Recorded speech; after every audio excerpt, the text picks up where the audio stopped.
ಬಳ್ಳಾರಿಯಲ್ಲಿ ಆಗಿರ್ತಕ್ಕಂಥ ಘಟನೆ ಈಗಾಗಲೇ ಅದನ್ನು ಎನ್ಕ್ವೈರಿ ನಡೀತಾ ಇದೆ. ಪಕ್ಷದ ವತಿಯಿಂದನೂ ಕೂಡ ಒಂದು ಸಮಿತಿಯನ್ನು ಅಧ್ಯಕ್ಷರು ಮಾಡಿ ಕಳಿಸಿದ್ದಾರೆ. ಅವರು ಕೂಡ ಮಾಡ್ತಾ ಇದ್ದಾರೆ. ಕಾನೂನು ರೀತಿಯ ಏನು ಕ್ರಮ ಇದೆ ಅದನ್ನು ಕೈಗೊಳ್ತೀವಿ ಅಂತ ನಿನ್ನೆ ಮಾನ್ಯ ಮುಖ್ಯಮಂತ್ರಿಗಳಿಗೆ ಹೇಳಿದ್ದಾರೆ.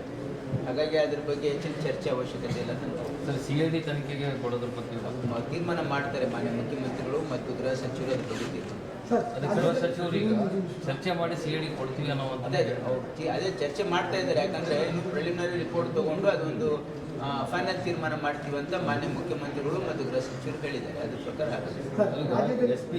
SP ಅವರು ಇನ್ನೂ 30 ಗಂಟೆನೂ ಆಗಿರಲಿಲ್ಲ. ಇಲ್ಲ, ಅಲ್ಲಿ ಏನಾಗಿದೆ, ಅಲ್ಲಿ ಡೆರ್ಲಿಕ್ಷನ್ ಆಫ್ ಡ್ಯೂಟಿ ಅಂತಕ್ಕಂಥ ರಿಪೋರ್ಟ್ ಇರೋದ್ರಿಂದ, ಯಾಕಂದ್ರೆ ಇಂಥ ದೊಡ್ಡ ಘಟನೆ ಆದಾಗ ಅಲ್ಲಿ ಸ್ಥಳೀಯವಾಗಿ ಅದನ್ನು ಕಂಟ್ರೋಲ್ ಮಾಡಬೇಕಾಗಿರ್ತಕ್ಕಂಥ ಭಾವನೆ ಇದೆ. ಹಾಗಾಗಿ ಅದನ್ನು ಮಾಡಿದ್ದಾರೆ. ಈಗ ನೀವು ಆಕ್ಷನ್ ತಗೊಂಡಿಲ್ಲ ಅಂದ್ರೆ ಯಾಕೆ ತಗೊಂಡಿಲ್ಲ ಅಂತೀವಿ, ತಗೊಂಡ್ರೆ ಯಾಕೆ ತಗೊಂಡಿಲ್ಲ ಅಂತೀವಿ. ಇದೇ ನಿಮಗೆ ಉತ್ತರ ಮಾಡೋದೇ ಕಷ್ಟ ಆಗಿದೆ.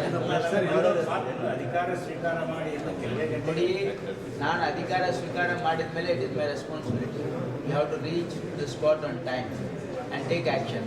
ಏನಾಗಿದೆ ರಿಪೋರ್ಟ್ ಹಿನ್ನೆಲೆಯಲ್ಲಿ ಮಾಡಿದ್ದಾರೆ, ಅದು ಏನಿದೆ ಮಾನ್ಯ ಮುಖ್ಯಮಂತ್ರಿಗಳು ಏನು ಹೇಳಿದ್ದಾರೆ, ಆನ್ ದ ಸ್ಪಾಟ್ ಏನು ಮಾಡಬೇಕು ಮಾಡಿದ್ದೀವಿ, ಅದು ಮುಂದೆ ನೋಡ್ತಾರೆ ಏನೇನು ಮಾಡಬೇಕು.